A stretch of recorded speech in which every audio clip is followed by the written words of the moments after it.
I'm Kate Joel, and this is Comic Smack, your weekly, daily, all the time, anytime comic show where I give you your fix of everything you need to know from the world of comic books and superheroes. And on today's show, we're taking a closer look at Generations, Miles Morales Spider-Man, and Peter Parker Spider-Man issue number 1. What'll happen next? Well, let's hop on in together and find out, shall we? Alrighty then, so this is a Generations issue that wastes no time getting started. As we join the comic, Miles wakes up in the men's room. He somehow is already wearing period-appropriate clothing, but he has no idea where he is or how he got there. Man, you know, Kobik was really playing favorites, wasn't she? As we soon discover, Miles has actually managed to stumble into Peter Parker's old college. And you just know it's Marvel Comics in the past because the art team went out of their way to make the color palette reminiscent of comics that were actually being printed at this point in history. It doesn't take Miles long before he quite literally ends up bumping into Peter Parker. Needless to say, it's a pretty strange experience for him, especially as Peter doesn't remember him. Miles is a pretty sharp kid though, and eventually catches on to the idea that this must be one of those time-travel-y adventures, and as such he should probably go out of his way to not disrupt the space-time continuum. Granted, Miles is also a really passionate kid, and as such finds that a lot easier said than done. In fact, when a bunch of Peter Parker's friends/bullies start talking mess about him behind his back, Miles actually steps on in to protect him. Now with that all said and done, Miles sets about trying to find his way back home to the present. Of course, he keeps running into Peter Parker everywhere he goes, but that's not the weirdest part of his day. While running around aimlessly in New York City, he subconsciously goes back to a place that he knows and trusts. That is his own home. He just so happens to roll up there on the very day that he moved in and the day that he and Gank became best friends.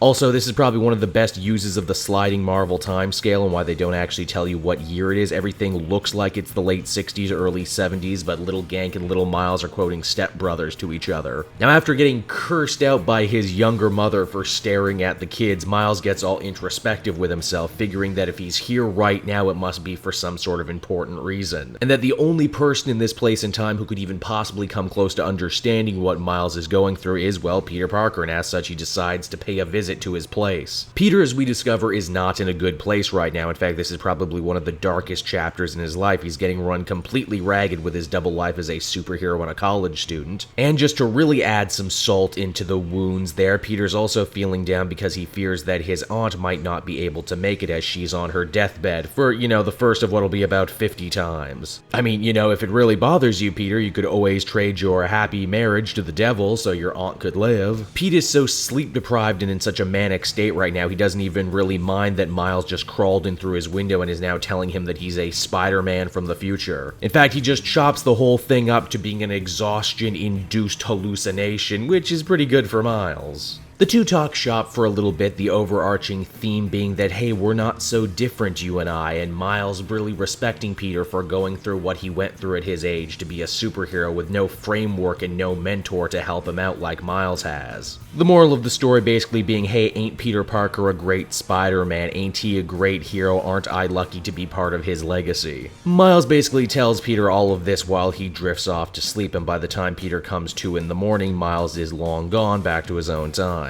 So that was Generations Spider-Man, everybody, and overall, while I felt its heart was most definitely in the right place in theory, in practice, it was a little clunky to read. I can appreciate Bendis feeling that the human drama was more than enough excitement for the reader and that they didn't need the two Spider-Men to team up to fight some sort of bad guy, but you know, it might have been nice. Miles finds himself in a really weird place when it comes to this Generation story. On one hand, it's not the torch passing that I was kind of hoping it would be, and two, this story just so happens to come out right around the same time Bendis is writing Spider-Men 2, another team-up piece between Peter and Miles, and I feel like that one got all the good material. It's not a bad story, but it definitely falls a lot shorter of some of the other Generations one-shots we've read so far, and it's definitely one that I probably won't remember in a couple months from now. Overall, though, I'd give it a 6.